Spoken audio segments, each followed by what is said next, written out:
வணக்கம் friends, welcome to round about Gates YouTube channel. எல்லாரும் எப்படி இருக்கீங்க? நல்லா இருக்கீங்களா? ஒவ்வொரு நாளும் ஒவ்வொரு கோவிலை பத்தி டீட்டெயிலா இந்த சேனல்ல பார்த்துட்டு வரேன் இல்லையா?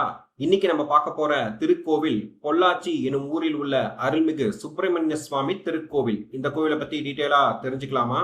மூலவர் முருகன், திருவாச்சி மற்றும் மயில் சிலைகள் ஒரே கல்லில் ஆனவை என்பது சிறப்பாகும். இக்கோவில் சோழர்களால் கட்டப்பட்டது. முருகன் சன்னதிக்கு தென்புறம் சுந்தரேஸ்வரர் மற்றும் மீனாட்சி அம்மன் சன்னதிகள் அமைந்துள்ளன. இச்சன்னதிகளுக்கு முன்பு 24 தூண்களை கொண்ட திருமண மண்டபம் உள்ளது. இம்மண்டபத்தில் உள்ள நுணுக்கமான அழகிய சிற்ப வேலைப்பாடுகள் சிற்பக்கலைக்கு எடுத்துக்காட்டாய் அமைந்துள்ளது.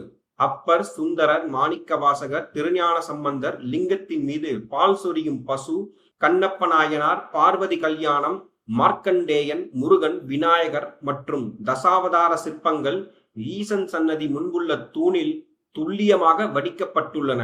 அம்மன் சன்னதி முன்பு உள்ள தூண்களில் சரஸ்வதி, லக்ஷ்மி, காமாட்சி அம்மன், காளி, மாரியம்மன், அர்த்தநாரீஸ்வரர், கோவர்த்தன கிரிதாரி, ராமர், சீதை, அனுமன், காளிங்க நர்த்தன கண்ணன் சிற்பங்களை வடித்துள்ளனர். கோவில் கிழக்கு நோக்கி ஒரு சுற்றுப்பிரகாரத்துடன் அமைந்துள்ளது. சிவன் சன்னதி முன்பு உள்ள ராஜகோபுரமும் முருகன் கோவில் முன்பு சிறிய முகப்பும் உள்ளன.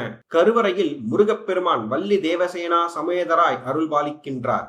முருகன் மயில் மீது ஒரு முகத்துடன் 4 கரங்களுடன் உள்ளார். சுகாசனத்தில் அமர்ந்த கோலத்தின் பின் கைகளில் சக்தி ஆயுதமும் வஜ்ரமும் இருக்க, முன்கைகளில் அபய வரத முத்திரை காட்டி காட்சி தருகிறார்.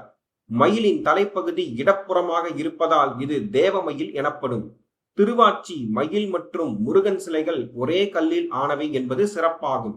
தேவியர் இருவர் கரங்களில் ஒரு கரத்தில் மலர் தாங்கி மற்றொரு கரம் கை கத்திய வலம்பித முத்திரை காட்டி உள்ளனர். கருவறையின் கல் நிலவு பகுதியில் எதிரெதிரே 2 புடைப்புச் சிற்பங்கள் உள்ளன. அவை இக்கோவிலை கட்டிய சுந்தர பாண்டிய மன்னனும் அவரது மனைவியும் என கூறப்படுகிறது. மகா மண்டபத்தில் நடராஜர், சிவகாமி அம்மையின் 5 சிலைகள் காட்சியளிக்கின்றன. ராமர், சீதை திருவுருவங்களுக்கு வைகுண்ட ஏகாதேசி மற்றும் ராமநவமி அன்று தங்க கவசம் சாத்தி சிறப்பு அலங்காரத்தில் பூஜைகள் நடைபெற்று வருகின்றன. சிற்ப கலைநயத்தையும் கலை நுட்பத்தையும் பிரதிபலிக்கின்ற அம்சங்கள் இம்மண்டபத்தில் நிறைய இடங்களில் காணப்படுகின்றன. கோவிலுக்கு எதிரே உள்ள மேல் விதானத்தில் தாமரை மலருடன் கூடிய 12 ராசி சிற்பங்களை காணலாம். ஒரே கல்லில் செதுக்கப்பட்ட யாழியின் சிற்பம் அழகு வாய்ந்தது. இதன் வாயில் தொங்கும் 3 வளையங்கள் ஒன்றுடன் ஒன்று பிணைந்திருப்பது ஆச்சரியப்பட வைக்கிறது. சிவசன்னதியின் சுற்றில் தட்சிணாமூர்த்தி, லிங்கோத்பவர் மற்றும் துர்க்கை ஆகியோர் அருள்பாலிக்கின்றனர்.